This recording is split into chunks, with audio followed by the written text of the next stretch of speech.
Hola. And what's that? That's hello in Swedish. I won't say when are we going to Sweden. That would be unfair. I'm ready. Yeah. How was your day?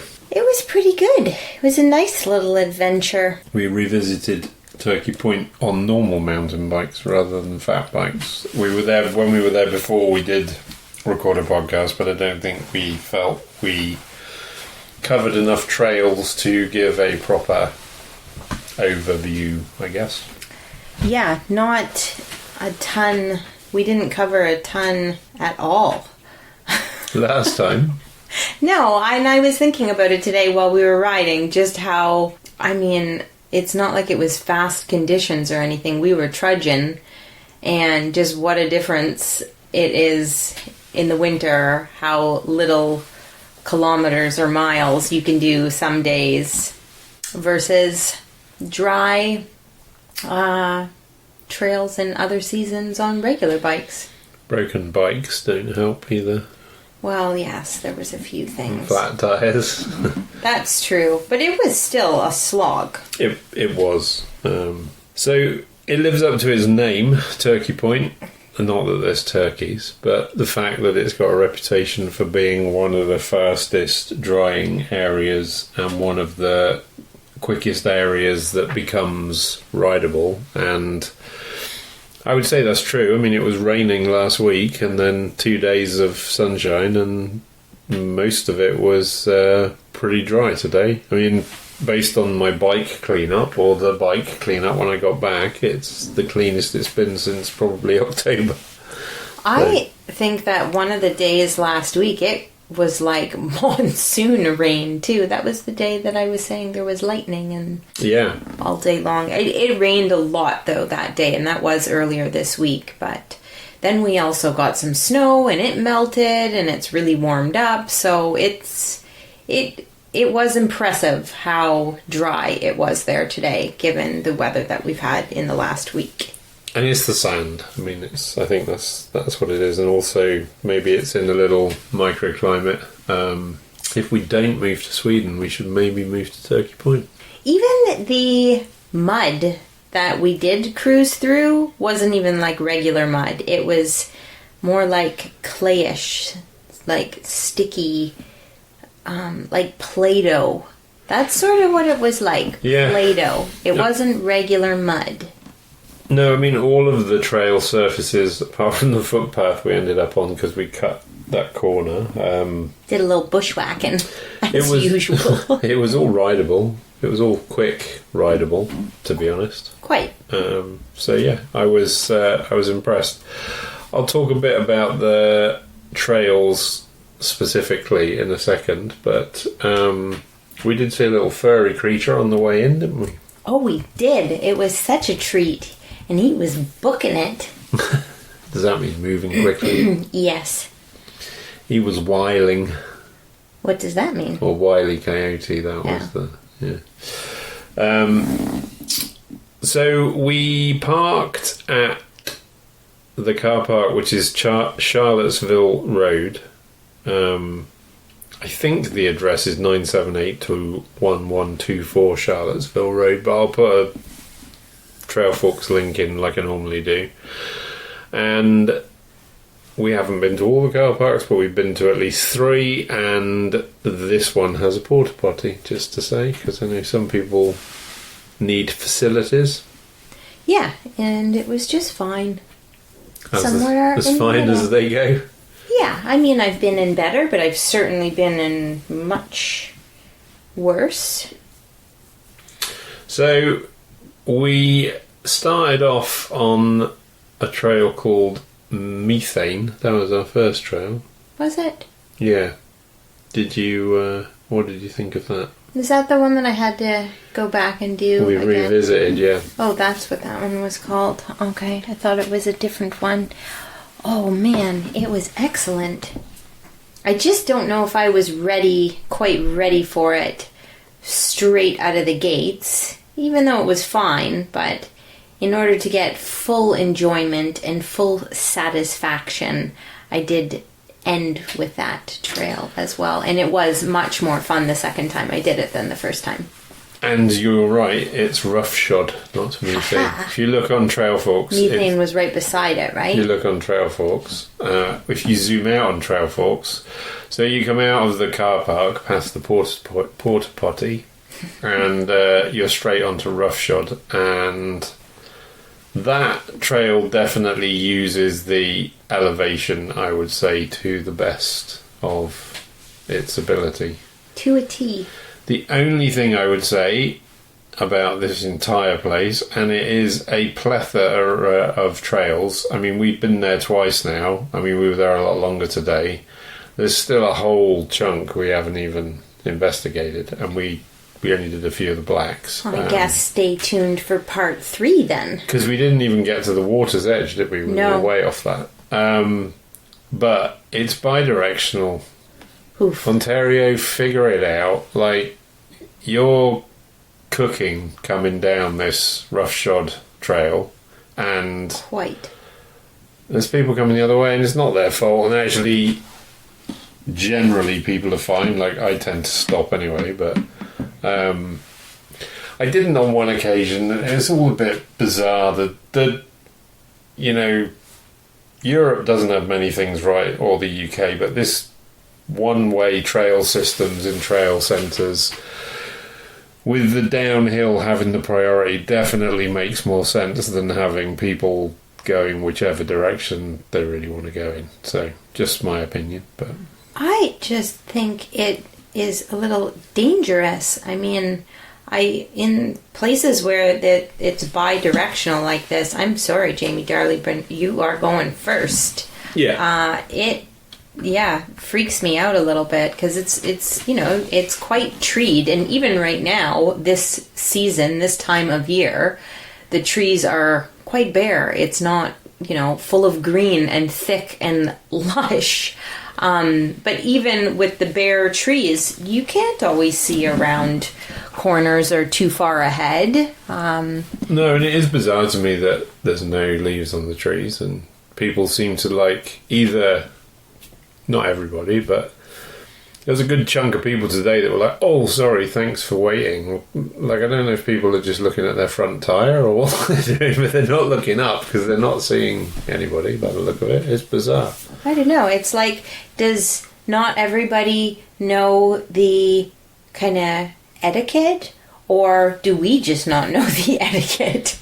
Well, the etiquette is that the trail person coming up the hill has priority, so that was always... But if you're blasting down one of these hills, like, it's going to be pretty darn hard to stop. I get it, but the actual rules are you give way to the person coming up the hill. Which I do understand, and it makes sense, but I'm just saying, if you were giving her downhill... Yeah. That, again, it just brings me back to, like, it could be actually quite dangerous to... And it's not like you can just... A lot of areas, you can't just really pull over to the side. It's a tight squeeze. No, and then, you know, and then the non-mountain bikers will say, well, you should be in control. And I think one of the things people don't... I'm not always in control. Guilty. One of the things people don't get is that most of us like going downhill, right? So you ride all the way up to go down. And I think a few people share my opinion on this. I generally will give way to someone coming down rather than I will give way to someone coming up as well. But I would always try and stop for someone coming down because I kind of know how much effort's gone into getting to the top of the thing. To then halfway down, you're down, have somebody coming up and you have to stop. It's a little bit frustrating. So it all seems a little confusing. Whereas if it's one way, it makes more sense. So. It really does, and just sounds a lot safer to... Yeah, and if it's flat cross-country for the lycra-clad community, if it's flat, it still doesn't matter to have one-directional trails because you can swap it. And same here, like, you can have it going one way, and then if you feel that some of the berms are getting worn out or, you know, for some reason you want to swap the direction, then... swap the direction, turn the arrows round. Anyway, enough whinging from us, but I do think it's valid. Yeah.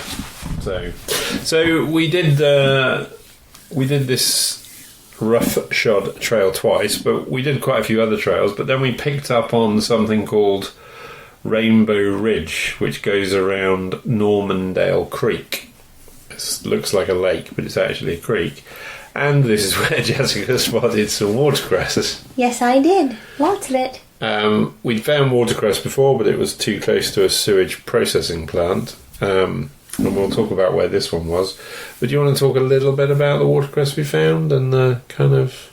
Do you want me to now or later? Yeah, you can. I mean, we may as well. If we do it in order, that was where we were on the journey. Okay. So I yelled, Jamie, stop! Watercress! Probably as we had just stopped 2 minutes before for gosh knows what else. Oh yeah, some red berry that tasted like coconuts. Yeah. Which you had and I didn't, but yeah. As I just said, but I don't want to interrupt our ride. Excuse me. Can we go back down the hill that we just rode up and into the water? So, yes, we found some pretty good patches of watercress, and as Jamie mentioned, previous finds were in some pretty suspicious, murky waters. The condom hanging on the tree was a good indication that, when it floods, the sewage water is quite high. Anyway, that wasn't this place, this was another place. Yeah, that was an unpleasant memory. So, watercress, guys, I'm going to try and say the name. Nasturtium officinale. Sounds official. So, watercress, maybe many of you may have seen in the supermarket and have tried before. And it is awesome.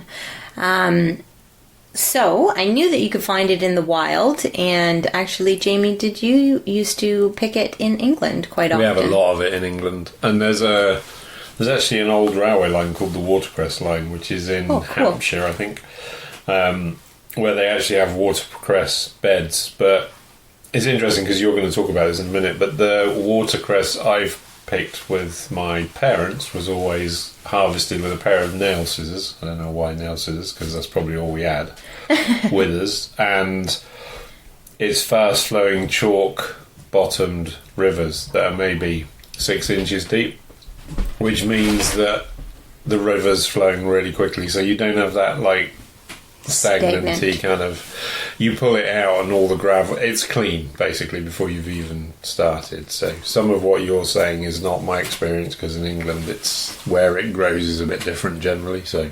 Gotcha. So this was some pretty clear, clean-looking water that was moving, hence why I made Jamie stop to collect some. We've had Sid join us today. It's always a different cat at the moment. Yep. She'll probably start purring now, and then won't be able to edit that out. Sid can just be part of it today. That's all right. So watercress, if you haven't gathered just yet, it is an aquatic plant. It grows in the water, and it is part of the mustard family, brassicas, so broccoli and kale and all those good things. And it has quite a strong spicy or peppery flavor, which I do love. So think like radish or horseradish, or it actually quite reminds me of like very mature rocket or arugula. So what's also awesome about watercress is that you can forage it all year round, provided the water is not frozen, of course. It's a perennial plant, and if you look closely, the stems are hollow, and it has oval or lance-shaped leaves. They're arranged in opposite pairs with one larger one at the tip. And since it is winter, the watercress that we found today was on the smaller side. What would you say? A little leaflet was only maybe about 2 to 3 inches long? Yeah, I would say that's about right. Yeah, and I think that you could... they could be quite a bit bigger in other seasons. So, as we were talking about the water, this is quite important, that you only want to collect from clean water sources. And again, as we've mentioned, look for cool, clean, moving water.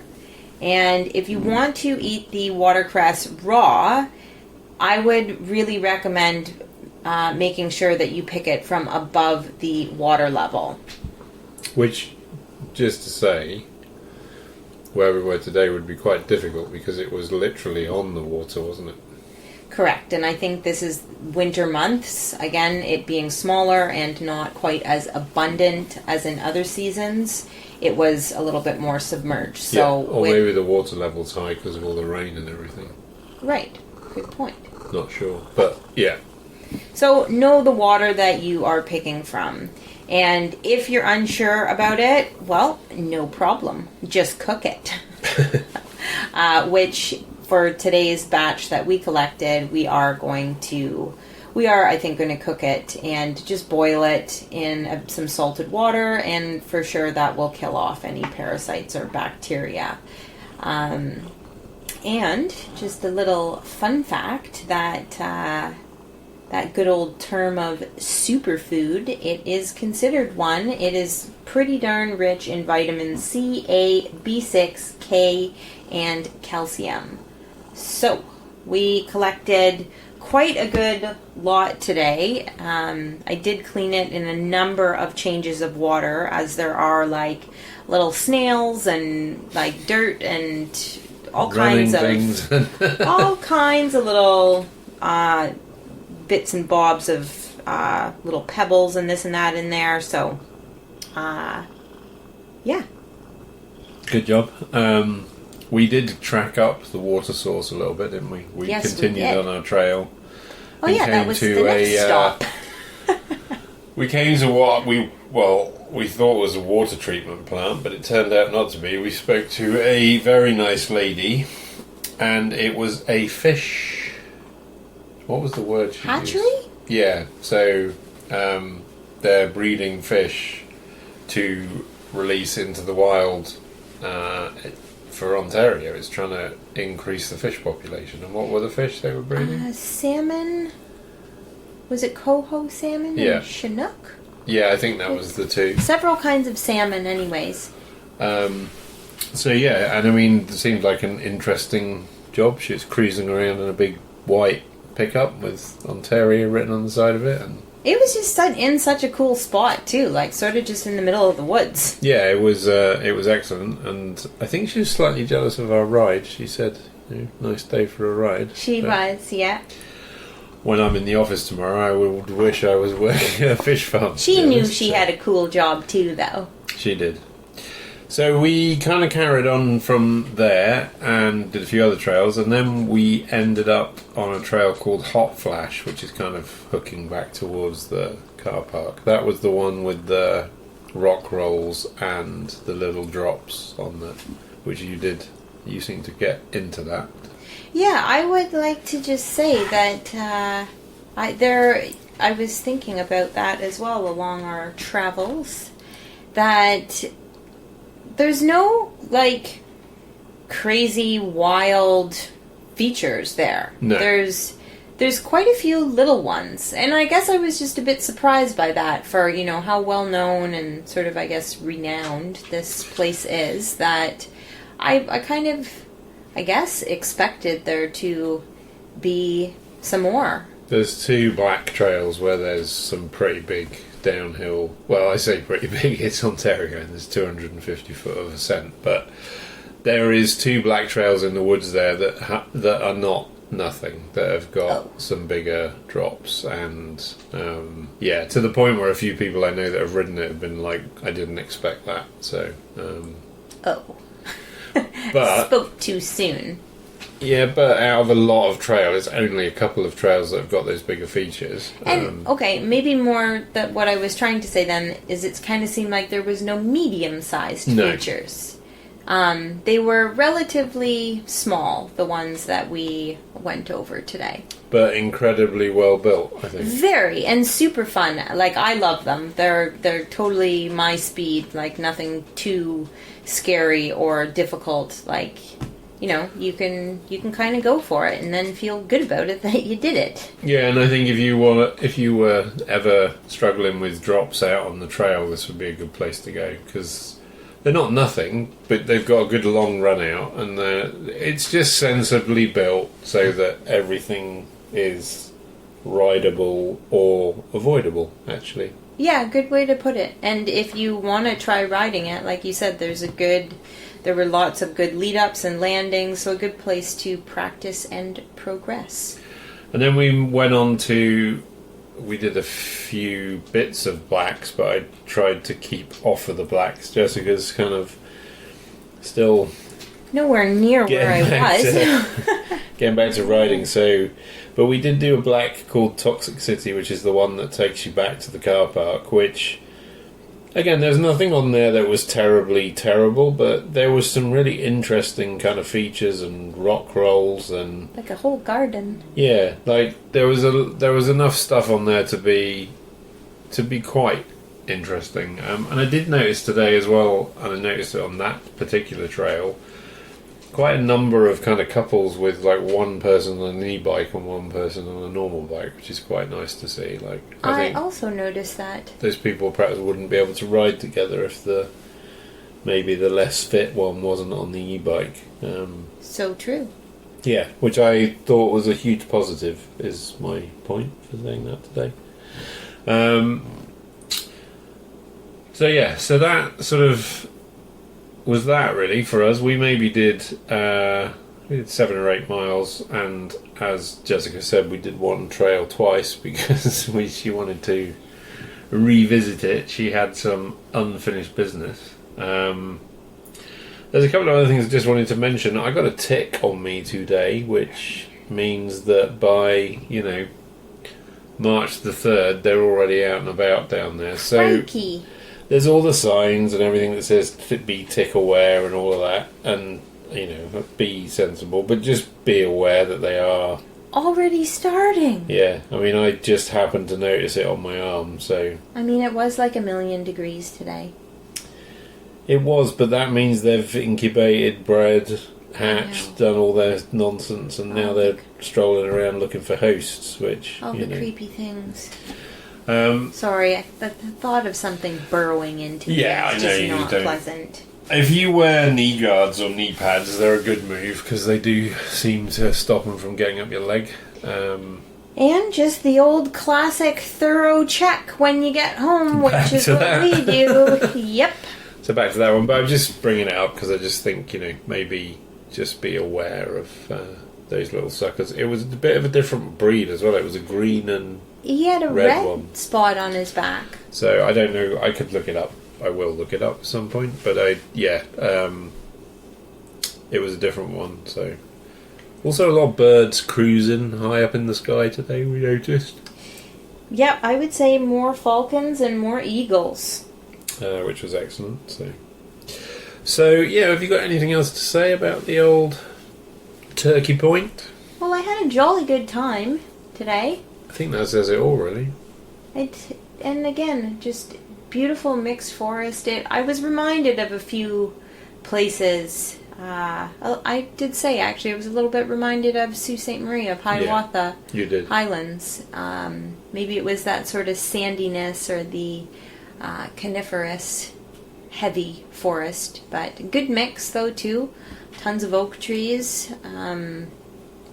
Some other kind of tree that I'm trying to get to the bottom of identifying that looks like half birch and half something else. If anyone knows what it is, let me know. Quite a few people there today. Yes. And everybody knows my view of people, like I'd rather ride where there's nobody, but I did think today if you were newish or not so confident and you went on your own, that would be a good place to ride on your own, because there is actually... a lot of people cruising through on a good riding day. I did think that was, I get that can be a positive for the more social people, unlike myself. But most people were pretty friendly today too, yeah, I must would say so. There was lots of enjoy your rides. And unusually so compared to some other places we've been, actually. I also, when we left, there was a group of older dudes in the car park, and whatever they were doing, but they did say, like, enjoy the trails. I do think the people that we joined anyway, but the people that look after that place and put the work in, I think they're incredibly proud of it. I mean, their social media posts, just to give you an idea, and I understand this because of the weather, but, you know, you get social media posts from Hydrocut is stay off the trails. It's like a bicycle with a red cross through it, which is like no entry. It's quite discouraging. It's just a bit unpleasant. And Turkey Point posted something saying yesterday, the trails are really good today, the trails will be even better tomorrow. And even when they ask you to stay off, they're like, these trails are struggling because of the moisture, could you ride these trails? It's just a bit more of a positive way of dealing with things. So just a side note from me, but I don't know, I appreciate the positive rather than the negative, I would say. Sid agrees. She's growling at somebody. So that was that, and then we left there. We didn't do the farm shop today, but we did last time. We went on a new adventure look today. For the previous edition of the podcast. Yeah, we've seen, or Jessica's pointed out on a couple of occasions now. Well, there's a huge sign. It's hard to miss. That you should stop there for your peanuts, and I've been like, yeah. And there's a mushroom farm nearby that's closed. Seems to be closed permanently. It's never open. So I was maybe just a little bit like, oh, is this going to be closed? So Kernel Peanuts, which is what the thumbnail will probably be. Kernel Peanuts not Limited. Kernels, Kernel Peanuts. The Kernel. We cruised in there and paid them a visit. They've got like a second-hand store as well as everything peanut, really. Yeah, they grow them, they dry them and roast them. And yeah, she was saying it's ex-tobacco plantation soil, or the soil is the same as tobacco plantations, which is exceptionally good for peanuts. I guess peanuts are less offensive than tobacco unless you're allergic to them. We didn't catch her name, did we? No, but so it's Kernel's. No, it's not. It's Kernel Peanuts Limited, and it's 389 Fisher Glen Road, Victoria, Ontario. And they have got an email address, which is kernel@kwic.com. Nothing but the best, it says on their card. If you're there, it's 100% worth a visit. I would... As long as you don't mind nuts. And they were not skimpy with the free samples, were they? I would rave about this little treasure of a find today.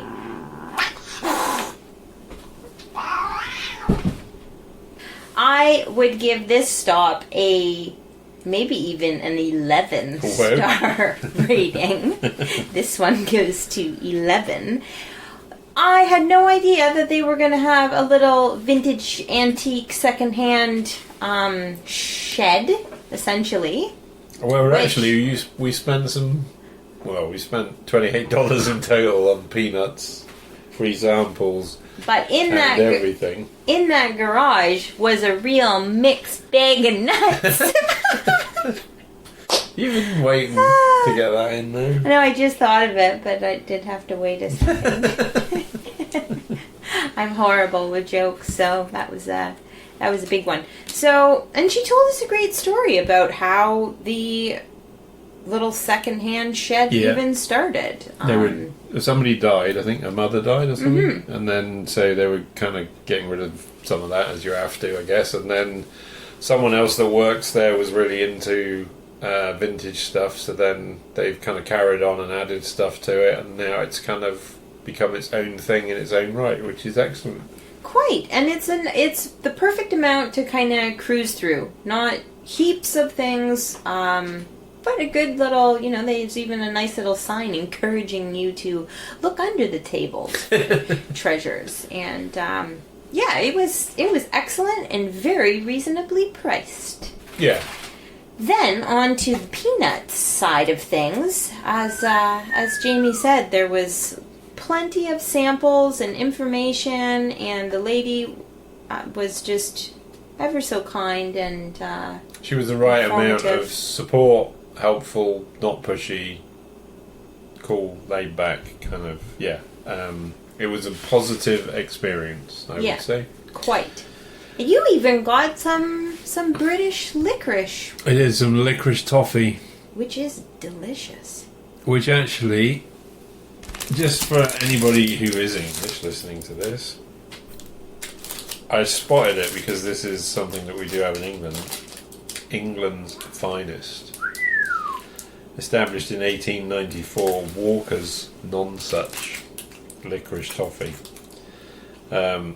Whack, then unwrap and enjoy. Kiss. That is, I didn't read that part on the kiss at the end. That's fantastic. So, anyway, that was excellent. And it says made in England. In fact, I should have bought all of the ones she had there. I wish I had now. Just means we'll have to go back to Turkey Point sometime. Well, they had so many darn different kinds of peanuts. I had to just say, you know what, let's pick 2. Because we're definitely going to be back.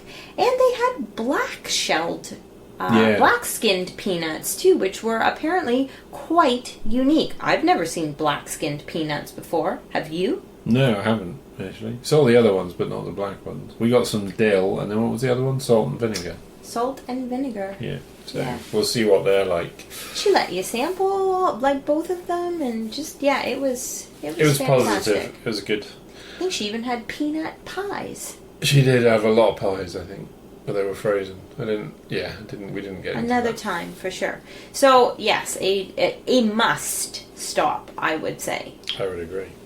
Do you have anything else that you would like to bring up or add? I do not think so. So that just means one thing to say. Go and get lost.